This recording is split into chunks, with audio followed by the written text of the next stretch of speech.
신약 성경의 고린도전서 11장 말씀 보십시다. 고린도전서 11장 23절, 4절, 5절, 6절, 4절의 말씀을 보십니다.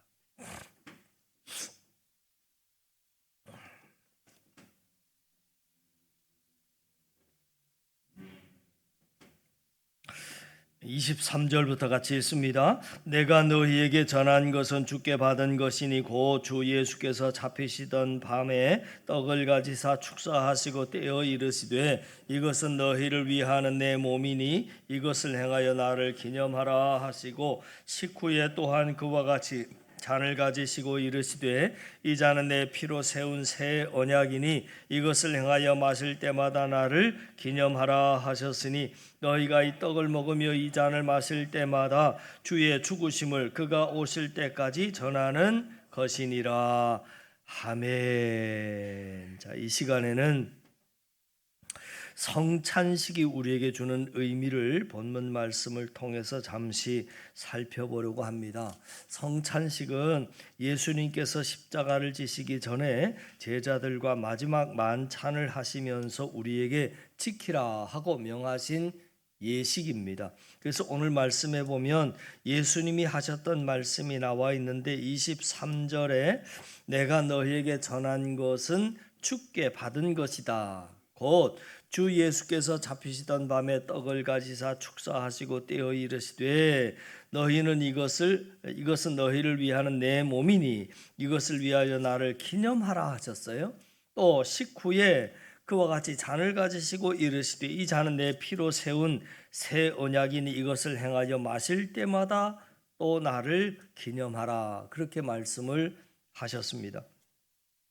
이처럼 예수님께서 성찬식을 통해서 제자들이 예수님의 죽음을 기념하고 또 기억할 것을 명하셨습니다. 그래서 오늘날 교회가 예수님의 살과 피를 상징하는 떡과 포도주를 먹고 마시는 성찬식을 행하게 되는데, 그러면 이 성찬식을 통해서 우리가 구체적으로 뭘 기억하기를 원하셨고 뭘 하나님이 말씀하시기를 원하셨을까를 살펴보려고 하는 것이지요.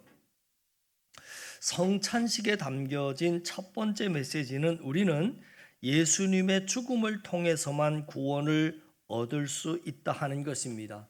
빚이 있는 사람이 구원받기 위해서는 빚이 없는 사람이 그 빚을 대신 갚아줘야 하는 것처럼 죄인인 내가 구원받기 위해서는 죄가 없는 의인이 나 대신 죄의 값을 치러줘야 하는데, 문제는 이 땅에 죄 없는 인간이 의인이 한 명도 없다 하는 것이 문제입니다. 그래서 로마서 3장 10절에 의인은 없나니 하나도 없다 그렇게 말씀을 하고 있지 않습니까?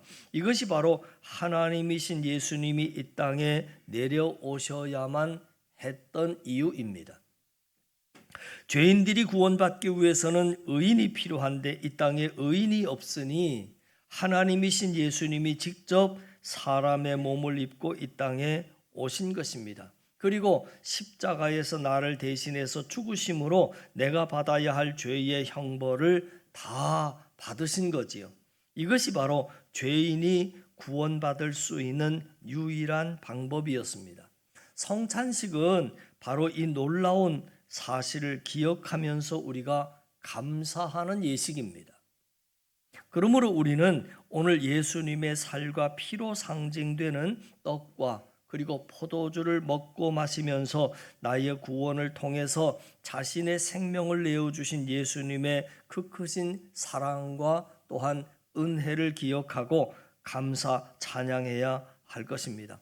다음 주에 우리는 새해를 맞이하게 되는데, 사실 새해에도 우리가 가장 먼저 해야 할 것은 십자가 구원에 대한 감사이지 않겠습니까?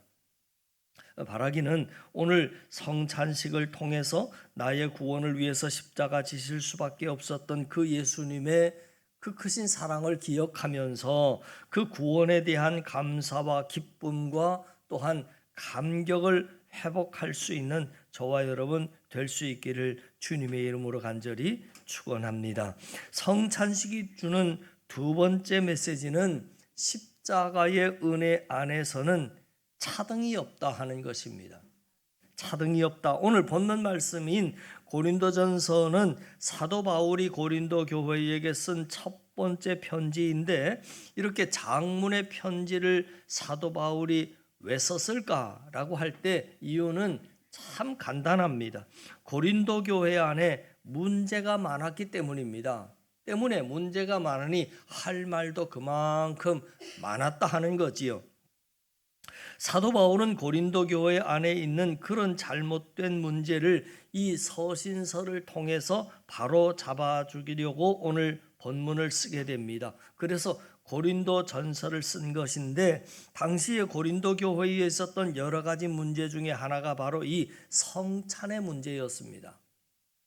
오늘날 교회들은 성찬식을 매 달마다 또는 매 주마다 하는 교회는 사실 거의 찾아보기가 어렵습니다. 그런데 이 고린도 전서가 쓰여졌을 이 초대교회 당시에는 성찬식을 굉장히 자주 했습니다.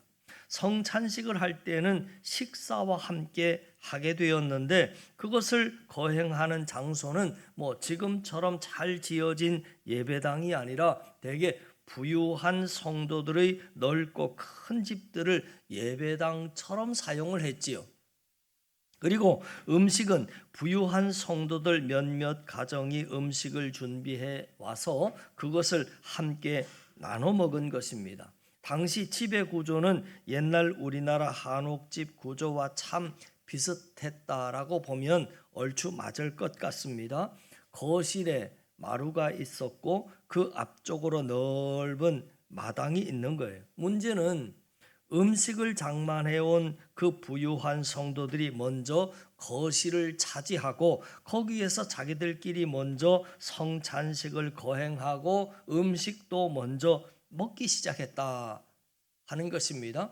그렇게 되니까 어떤 일이 벌어졌냐면, 나중에 가난한 성도들이 도착을 해보니까 부자들은 이미 성찬식과 식사가 끝났고 심지어는 포도주에 취해 있는 성도들이 있을 때도 있었습니다. 지금은 우리가 성찬식 할 때 아주 작은 잔에다가 포도주를 조금씩 주지요. 그런데 그 시대 당시에 성찬식을 할 때는 그렇게 하지 않았습니다. 꽤 아마 마셨던 것 같습니다. 그러니까 이미 성찬식을 끝내놓고 부자들이 술에 취해 있는 거예요. 가난한 성도들은 뒤늦게 와서 마당에 앉아서 시장한 상태로 음식 나오기를 한참 기다려야 하는데, 부자들은 자기네들끼리 먼저 다 그렇게 취해 있고 배불러 있고 그런 거예요. 여기서 문제가 생긴 겁니다. 부자 성도와 가난한 성도 간에 이 문제로 시비가 붙은 겁니다.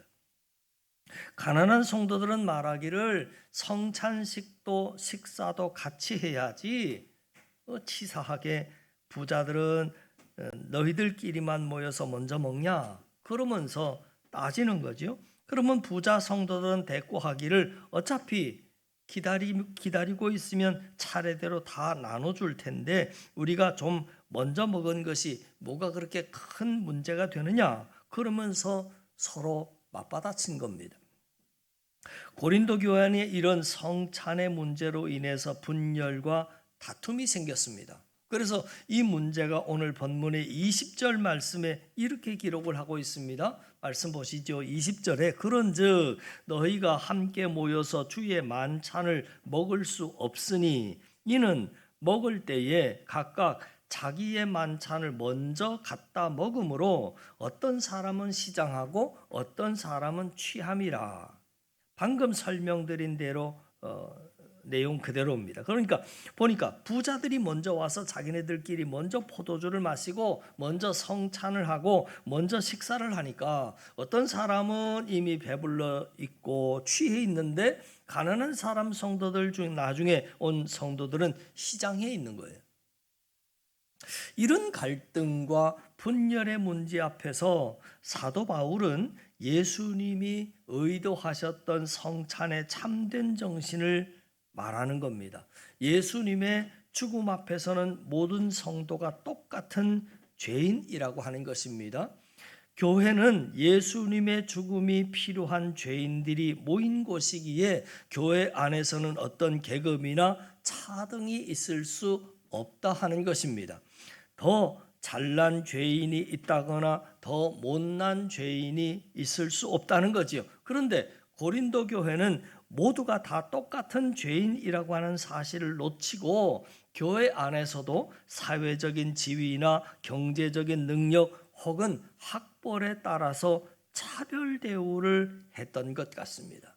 그래서 결론이 이렇게 끝납니다. 33절에 보니까 그런즉 내 형제들아 먹으러 모일 때에 기다리라. 그래요. 이 먹으러 모일 때는 성찬을 말하는데 부자들은 먼저 와서 자기네들이 싸온 음식 꺼내서 자기네들끼리 먼저 배불리 먹고 취하지 말고 가난한 성도들이 다 올 때까지 기다리라는 거죠. 그래서 다 도착하면 그때 이제 모두가 다 한 마음 한 뜻으로 함께 하라는 겁니다. 교회를 다니는 성도들 안에도 자신은 좀 남다르다고 생각하는 성도들이 가문옥이 있습니다.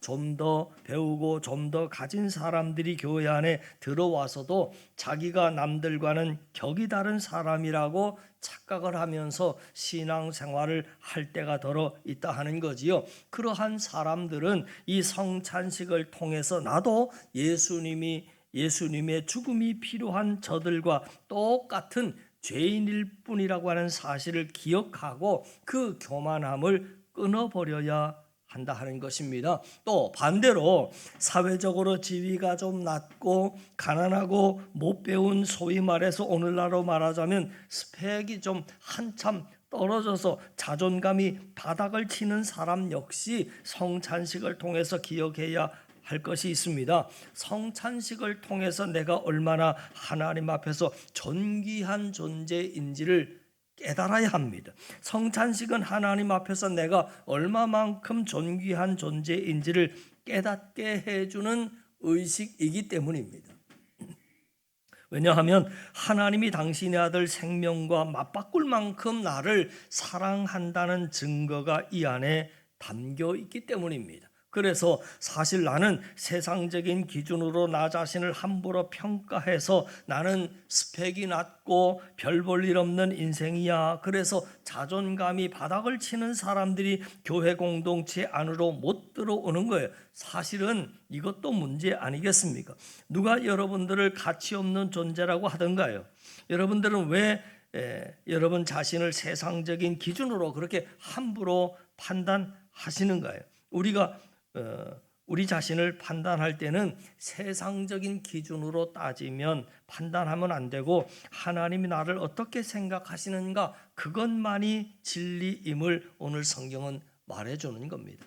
하나님은 성찬식을 통해서 오늘 여러분들에게 또다시 말씀하십니다. 나는 하나밖에 없는 독생자 예수 그리스도와 맞바꾸리만큼 나는 너를 사랑하고 너를 굉장히 존귀한 존재로 생각하고 있다라고 하는 메시지가 성찬의식 안에 담겨 있는 겁니다. 그러므로 오늘 말씀과 성찬식을 통해서 성찬의 바른 의미를 깨달아서 교회 안에서 모든 성도들과 더욱더 하나가 되어 살아가는 우리 한 사랑의 공동체가 될 수 있기를 주님의 이름으로 간절히 축원합니다. 성찬이 주는 세 번째 의미는 성찬식 안에 은혜만 들어있는 것이 아니라 우리의 사명도 들어있다 하는 겁니다. 오늘 본문 26절 말씀에 이렇게 성경은 기록합니다. 너희가 이 떡을 먹으며 이 잔을 마실 때마다 주의 죽으심을 그가 오실 때까지 전하는 것이다. 우리가 성찬식을 할 때마다 기억해야 할 것은 주님이 다시 오실 때까지 주의 죽으심을 전해야 한다는 겁니다. 이게 바로 성도의 복음 전파의 사명, 전도의 사명이 성찬식 안에 들어있다는 거지요. 우리가 성찬식을 할 때마다 하나님께서 우리에게 주셨던 그 사명을 다시금 마음속에 새롭게 해야 한다는 거예요.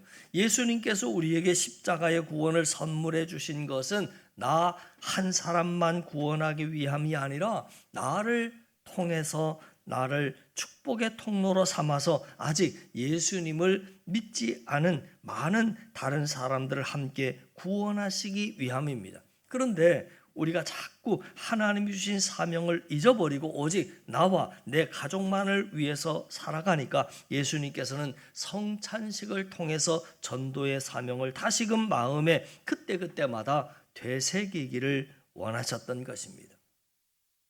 고린도후서 5장 15절 말씀에 보시면 이런 말씀이 또 있습니다. 그가 모든 사람을 대신하여 죽으심은 살아있는 자들로 하여금 다시는 그들 자신을 위하여 살지 않고 오직 그들을 대신하여 죽었다가 다시 살아나신 이를 위하여 살게 하려 함이다.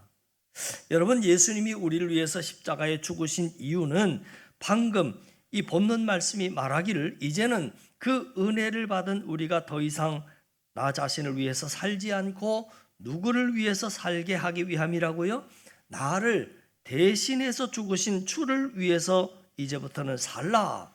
그래서 나 대신 십자가에서 대신 죽어주셨다는 겁니다. 우리는 오늘 이 성찬식을 통해서 나를 대신해서 죽으신 주를 위해서 내가 얼마만큼 살고 있는지, 혹은 내가 지금 2024년 한 해만 놓고 보더라도 나를 위해서만 살았던 삶이었는지 주를 위해서 살았던 삶이었는지를 되돌아보는 시간을 가져야 한다는 것입니다. 이제 여러분, 한 해가 다 가기 전에 오늘 말씀 그대로 예수님의 죽으심을 세상에 전하는 삶을 살 수 있기를 바랍니다. 오늘 성찬식에 여러분이 참여하면서 그런 결단을 했으면 좋겠습니다. 설령 내가 지난 2024년 순전히 나를 위한 삶을 살아왔다면 새로운 새해 2025년은 오늘 말씀 그대로 나를 위해서 십자가에서 죽으신 주님을 위해서 뛰는 그런 유종의 미를 거둘 수 있기를 바랍니다. 오늘 본문에 나와 있는 것처럼 주님 다시 오실 때까지는 구원의 문이 열려 있습니다. 방금 우리가 봤던 말씀을 보면 우리 주님께서 다시 오실 때 십자가의 도를 우리가 전해야 하는데 그날까지, 이 말은 예수님 재림하시는 그날까지 구원의 문이 열려 있다는 것 아닙니까? 전도할 수 있다 그 말입니다. 그러나 예수님이 재림하시는 순간 구원의 문은 닫히는 것입니다. 그때부터는 이제 심판이 시작되는 거지요. 그래서 우리가 주위의 이웃들에게 복음을 전할 수 있는 기회도 지금이라고 하는 겁니다. 예수님이 재림하시기 전 바라기는 성찬식을 통해서 잃어버린 성도의 영혼, 구원의 사명을 다시금 우리가 되찾고 그 사명을 실천함으로 한 해의 유종의 미를 거두는 우리 모두가 될 수 있기를 주님의 이름으로 간절히 축원합니다. 우리는 오늘 본문 말씀을 통해서 성찬이 주는 세 가지 메시지를 살펴봤습니다. 첫째, 우리는 예수님의 죽음을 통해서만 구원 얻을 수 있다 하는 것입니다. 죄인인 우리를 살리기 위한 유일한 단 하나의 방법은 온전한 의인이셨던 예수님이 대신 죽는 길밖에 없었습니다. 우리는 성찬식을 통해서 그 의미를 마음에 새기면서 구원에 대한 감사와 찬양을 회복하자. 둘째, 십자가의 은혜 안에서는 어떠한 차등도 있을 수 없다 하는 말씀을 드렸습니다. 예수님의 죽음 안에서는 다 똑같은 죄인일 뿐입니다. 교회 안에서는 어떠한 차등도 있어서는 안 되고 오직 하나됨만이 있어야 한다 하는 말씀 드렸고요. 세 번째, 복음 전파의 사명을 마음에 되새기며 실천해야 한다는 것입니다. 예수님의 죽으심 안에는 구원의 은혜만 들어있는 것이 아니라 성도의 사명도 들어있다. 바로 영혼 구원을 위한 전도의 사명입니다. 주님 다시 오실 때까지 그 사명을 우리는 감당해야 한다는 거지요. 자, 바라기는 성찬에 담긴 세 가지 메시지를 여러분 다시 한번 마음속에 새기고 이 시간 성찬에 참여하심으로 듣는 은혜, 먹는 은혜를 함께 경험하시고 그 은혜에 합당한 열매 맺는 삶을 살아가는 우리 모두가 될 수 있기를 간절히 바랍니다. 기도드립니다. 전능하신 아버지 하나님, 그 크신 은혜와 사랑을 감사합니다. 이 거룩한 주일에 주님의 몸과 피를 먹고 마시는 거룩한 성례를 통해서 하나님의 백성됨을 다시 한번 또 우리가 확인하려 합니다. 믿음을 가진 저희들 세상에 살며 얻은 소득을 하나님께 구별하여 드리고 우리의 몸과 마음도 주님 앞에 드립니다. 이 귀한 시간 우리의 드림을 하나님 받아 주시옵소서. 우리를 위해 피 흘려 고난 받으신 다시 또 사신 예수님의 이름으로 간절히 기도하옵나이다. 아멘.